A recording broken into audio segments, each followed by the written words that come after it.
Hello guys, welcome back to your channel Om famous academy. तो आज guys हम लोग देखेंगे आर्किमिडीज का सिद्धांत। आर्किमिडीज का सिद्धांत क्या है, किस पे ये जो है वर्क करता है। आज हम लोग इसका एक एक चीज पूरा क्लियर करेंगे। और ये आर्किमिडीज का सिद्धांत जो ये हम लोगों का समझ में नहीं आता, इसको आज हम लोग पूरा एकदम प्रैक्टिकल तरीके से समझेंगे और देखेंगे। ठीक है, तो सबसे पहले आप लोग वीडियो को लाइक कर लीजिए। ठीक है, वीडियो को लाइक कर लीजिए। अगर ना सब्सक्राइब ना किया हो तो उसको सब्सक्राइब भी कर लीजिए। देखिए आज हम लोग देखेंगे ये आर्किमिडीज का सिद्धांत जो है, आर्किमिडीज का जो नियम है, ये तैरने के वस्तु के तैरने के नियम पर आधारित है। ठीक है ना, ये तैरने के नियम पर आधारित है। और कैसे वस्तु होनी चाहिए? बड़ी वस्तु के लिए, बड़ी वस्तु के लिए। ठीक है ना, बड़ी वस्तु के लिए। ठीक, अच्छा आप लोग ये बताइए, आर्किमिडीज का सिद्धांत तो बड़ी वस्तु के लिए हो गया, लेकिन छोटी वस्तु के लिए कौन सा सिद्धांत लगता है? आप लोग बताइए। देखिए बड़ी वस्तु के लिए तो आर्किमिडीज का सिद्धांत आ जाएगा, लेकिन छोटी वस्तु के लिए हमारा सरफेस टेंशन होता है, पृष्ठ तनाव।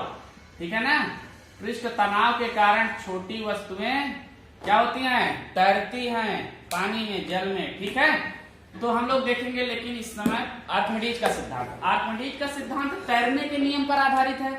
तो कैसे है देखिए, सबसे पहले आर्किमिडीज जो वैज्ञानिक था जिन्होंने इसका खोज किया, तो अच्छा इसका सिद्धांत कहाँ कहाँ अप्लाई होता है ये चीज भी थोड़ा सा हम लोग देख लेते हैं। ये जो है पनडुब्बियों में हमारी जो है ना, बोट में, ठीक, ये सब वहां पर इसका थ्योरम अप्लाई होता है। ठीक, कैसे देखिए, एक बार क्या हुआ, आर्किमिडीज जो था साइंटिस्ट, वो गर्मी के सीजन में जा रहा था, तो उसको क्या हुआ कि एक तालाब दिखा, बहुत गर्मी लग रही थी उसको। ठीक, तो उसको एक तालाब दिखा, तो उन्होंने क्या काम किया कि इस तालाब में उन्होंने तालाब देखा, गर्मी लगी रही थी, आराम से उन्होंने क्या विचार किया कि चलिए इसमें हम लोग थोड़ा सा कूदे, ठंडा ठंडा कूल फील करें। तो आर्किमिडीज ने क्या किया कि इसमें पूरा का पूरा कूद गया। ठीक है, आर्किमिडीज साहब ने इसमें जंप लगा दी, तो उन्होंने क्या पाया कि अपने जो भार था उनका पूरा पूरा इसमें लेट गया। ठीक है, आर्किमिडीज इसमें पूरा पूरा लेट गया। उन्होंने जब उनको ठंडी, फिर जब उन्होंने थोड़ा सा शांत हुआ तो उन्होंने समझा कि अरे मेरे तो शरीर में थोड़ा सा भार में उसके कमी आभास हुआ। उसको लगा यार ये क्या हो रहा है, भार में कैसे कमी हो गया। तो उन्होंने इसी को लेकर के थोड़ा सा इस पर विचार किया और उन्होंने इस पे एक एक्सपेरिमेंट किया। वो देखते एक्सपेरिमेंट कैसे था। तो इन्होंने क्या काम किया कि एक बड़ा सा टब लिया। ठीक है, एक बड़ा सा, काफी बड़ा सा टब लिया और इसके अंदर एक छोटा सा टब रखा और इस टब को पूरा पानी से एकदम लबालब कर दिया, पूरा पूरा भर दिया। ठीक, पूरी तरीके से एकदम भर दिया। इसको भरने के बाद उन्होंने क्या काम किया कि एक लकड़ी का टुकड़ा लिया और यहाँ पर उसको 1 मीटर के सहारे इसको यहाँ पे लटका दिया। मीटर यानी इसको मेजर करने वाला, ताकि वो मेजर कर सके। ठीक है ना, इसका भार, और ये था 5 किलोग्राम का। अब उन्होंने क्या काम किया कि इसको यहाँ पे लटकाया, तो पहले जब ये बाहर था तो 5 किलो का था, लेकिन जैसे इसमें डुबोया तो उन्होंने पाया कि ये जैसे इसमें डुबोया इसका भार हो गया 3 किलोग्राम। उसको लगा अरे ससुरा ये क्या हो गया, 5 किलोग्राम का था 3 किलोग्राम हो, ये 2 किलोग्राम कहाँ गया। उसने चालाकी ये की थी कि बड़ा वाला टब लगा के रखा था और यहाँ से जब इसको डुबोया तो इसमें से थोड़ा सा पानी बाहर निकला। ठीक है ना, इधर साइड में भी, इधर साइड में पूरा पानी निकला, लेकिन इसी में पूरा स्टोर था। उसने लगा कि यार इसमें पानी में और इसके भार के कमी में क्या शायद कुछ रिलेशन है क्या, ऐसे उसको तो समझ में नहीं आया। तो उन्होंने क्या काम किया कि यहाँ पर पूरा एक्सपेरिमेंट तो कर ही रहा था, एक टोटी लगाया था। ठीक, टोटी के सहारे इसने पूरा इसका पानी को बाहर निकाला और उसको मेजर किया।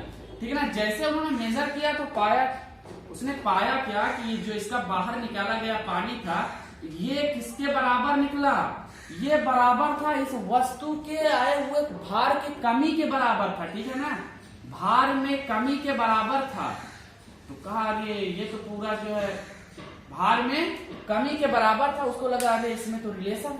तो उन्होंने क्या काम किया, इसमें थ्योरी दे दी, यही आर्किमिडीज का सिद्धांत। तो इन्होंने थ्योरी क्या दी कि अगर हम किसी द्रव्य में किसी वस्तु को अगर हम उसमें पूर्ण रूप से आंशिक रूप में उस द्रव्य में उस वस्तु को डुबोते हैं तो उस वस्तु के भार में आई कमी उस वस्तु के द्वारा हटाए गए द्रव्य के भार के बराबर होता है। यही आर्किमिडीज का सिद्धांत। वैसे अगर आप पढ़ेंगे उसका डिफिनेशन तो थोड़ा सा अजीब लगेगा, लेकिन इसका अगर रियल में से प्रैक्टिकल करके देखा जाए तो बहुत सरल है कि जब हम किसी भी वस्तु को किसी द्रव्य में डुबोते हैं तो उस वस्तु में आए हुए भार उस वस्तु के द्वारा हटाए गए द्रव्य के भार के बराबर होता है। बस सिंपल सा यही है।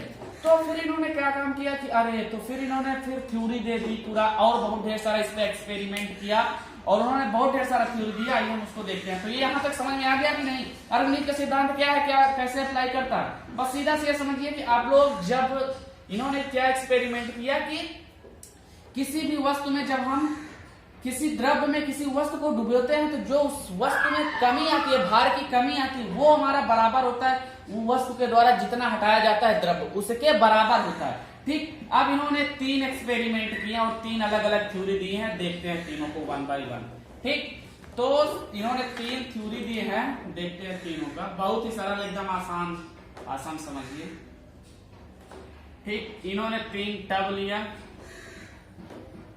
ठीक, इन्होंने 3 टब लिया और तीनों को भर दिया पानी में। ठीक, इसमें हमने क्या काम किया, पानी डाल दिया। अब यहाँ पर इन्होंने 3 अलग अलग एक्सपेरिमेंट किए और जो रिजल्ट आया उसको इन्होंने क्या किया, उस पर एक थ्योरी दी। देखिए, तो पहले वाले में क्या काम किया, एक वस्तु को डुबोया और वह वस्तु पूर्ण रूप से डूब गई। तो उन्होंने इसके बारे में ये बताया कि देखिए ये कोई वस्तु है, ठीक है ना, ये वस्तु है, तो ये वस्तु का जो भार होगा उसको हम m से लिखेंगे। वस्तु का भार इसको हम m से लिखेंगे और इसके द्वारा हटाए गए द्रव्य का भार इसके द्वारा हटाए गए वस्तु के द्वारा लिख देते हैं। चलो, वस्तु के द्वारा हटाया गया पानी का भार, इसको हम W से रिप्रेजेंट करते हैं। ठीक, ये 2 चीज ध्यान में रखना। अब देखिए, इन्होंने पहले में पाया कि वस्तु पूर्ण रूप से किसी द्रव्य के अंदर कब डूबती है। कब डूबती है, जब इसके जो है वस्तु का जो ये भार है, वस्तु का भार ज्यादा हो। वस्तु का भार यानी m ये ज्यादा हो किससे, इसके वस्तु के द्वारा हटाए गए द्रव्य के भार से अगर ज्यादा है तो वो वस्तु पूर्ण रूप से डूब जाएगी। ठीक, यानी इसको अगर और अच्छे से समझें तो जैसे कि आप लोग लोहा लेते हैं ना, लोहा उसको अगर डालते हैं तो वो डूब जाता है। क्यों? क्योंकि वो जब डूबता है तो वो अपने भार से बहुत कम पानी बाहर निकालता है, इसीलिए वो डूब जाता है। और इन्होंने दूसरे वाले में क्या काम किया कि कोई वस्तु को लिया और उसको बीच में, यानी कि इसको हवा में तैरने, यानी कि बीचों बीच जो है तैरती है। तो कब तैरती, इसके लिए उन्होंने क्या थ्योरी दी कि जब वस्तु का भार यानी m बराबर हो इस वस्तु के द्वारा हटाए गए जल के भार के, अगर बराबर होता है तो वस्तु बीचों बीच यानी वस्तु जल में तैरती रहती है बीचों बीच। लेकिन इन्होंने फिर एक और दिया कि अगर हम वस्तु को सरफेस में तैराएंगे तो उसके लिए क्या कंडीशन हो, वस्तु हमारी सरफेस पे तैरे यानी ऊपरी सतह पे तैरती रहे पूरा।